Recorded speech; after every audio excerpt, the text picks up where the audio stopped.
The second I walked into the room and saw dishwasher pods all over the floor, my nervous system went straight into panic mode. My breathing stopped, my heart started racing. Before I even knew whether my dog was okay or not, my body had already decided there was a threat. Come on, all you doggies, won't you walk with me? I'm the puppet dog. Before we get started, I just want to say hello and welcome to those of you who are new here, and welcome back to those of you who are returning.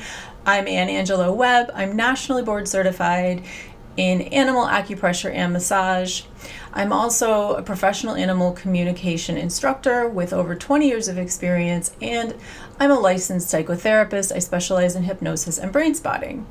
And a lot of my work focuses on that just deep connection between our nervous systems and the animals that we love. Thankfully, after checking everything, my dog was fine. She had chewed a little bit of the cardboard packaging that the pods were in. The thing was, even after I knew she was safe, I could still feel that stress just stuck in my body.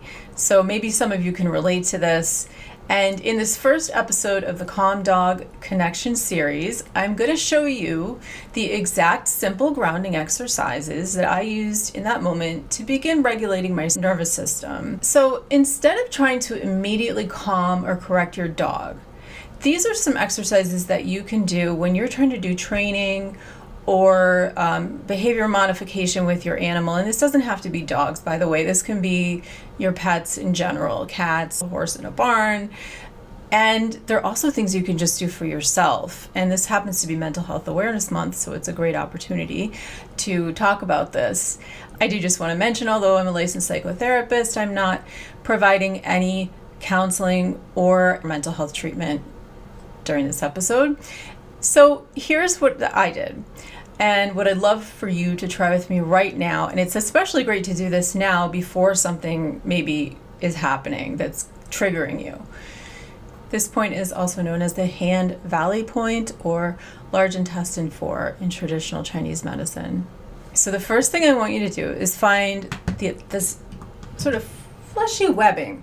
Let me turn my hand this way, and I'm making sort of an L shape with my hand for people who are listening on Spotify and the podcast channels. So when you put your hand out in that L position, you'll see that there's a point where your index finger and your thumb meet, and there's at the base of that there's some sort of a fleshy webby area. So you're going to use your opposite hand and press that point for about 30 to 60 seconds, but just relaxing and letting your wrist gently fall into your lap.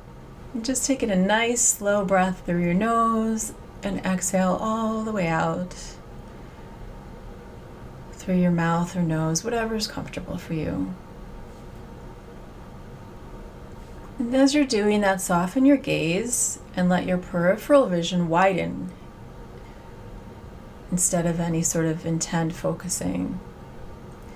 And you can be looking at your pet right now, or if they're not available, you don't need to be. You could just be looking at something in your room, or even the wall or the floor.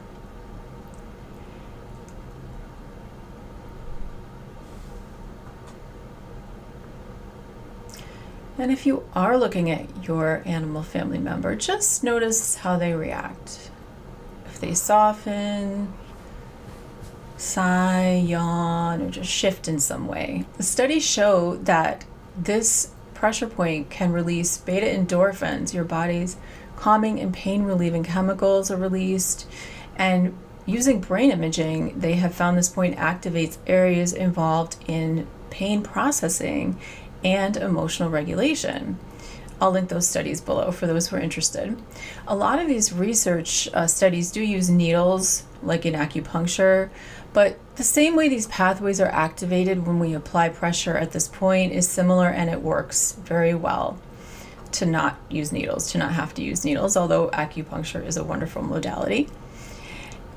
And the moment after that dishwasher pod incident, it just reminded me how quickly our nervous systems react and how much our animals may be responding to those subtle changes in us all the time. Dogs, cats, all of our pets, horses, what have you, they're very sensitive to our language and breathing patterns, tension, and emotional shifts. They can respond to and even synchronize with aspects of our stress and nervous system. I noticed this recently with my appearance on the podcast with Chris Distefano, who's a comedian. We were talking about his dog Josephine, and it was lots of crazy energy, but through all of that, even the conversation I had with Josephine that she needed to convey to him about how tuned in Josephine was to Chris's emotional and nervous system state. So, also a great way to use this is for training. I use this for walks with my dog. I started noticing moments a long time ago where I would be subtly bracing before we even passed another dog because my dog hadn't been used to being taken on walks when I adopted him. I would be tightening my jaw, I'd be holding my breath and just anticipating a problem. And when I started softening and regulating my own nervous system first, his behavior would often shift too. The takeaway here is sometimes what may simply appear to be a training and behavioral issue is actually just part of a relationship pattern that's happening between you and your pet. To regulate ourselves first, many dogs become more receptive. Things just go smoother when they're more connected with us and easier to work with overall. So this is exactly why I've become so passionate about nervous system work, and not just for animals, but the humans who love them. It's what led me to write my children's book, Misha's Heart Adventure, Emotional Regulation While Learning How Animals Think and Feel. Because if we can help kids to regulate their nervous system early on, you can carry that through life. And you can pick that up anywhere books are sold. 50% of proceeds help the Warrior Dog Foundation, which if you look into it, it's a fabulous foundation for our canine veterans. There's also an accompanying album for the book, and you can get that anywhere you can stream music and buy it through my website as well.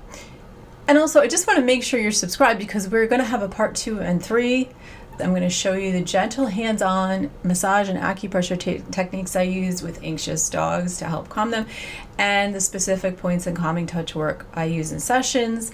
But if you would like to dive in and get deeper support, number one, you can go to my playlist. I have tons of videos about hands-on work as well as animal communication, and I also have linked below my sessions, trainings, my classes, free meditation on my website, and hypnosis for animal communication. And I genuinely love to hear from you how this experiment went for you. I do read every comment. Thank you so much for being here, and God bless. Rub my belly, rub my belly, rub my belly, my belly, my belly, rub my belly, rub my belly, rub my belly, my belly, my belly.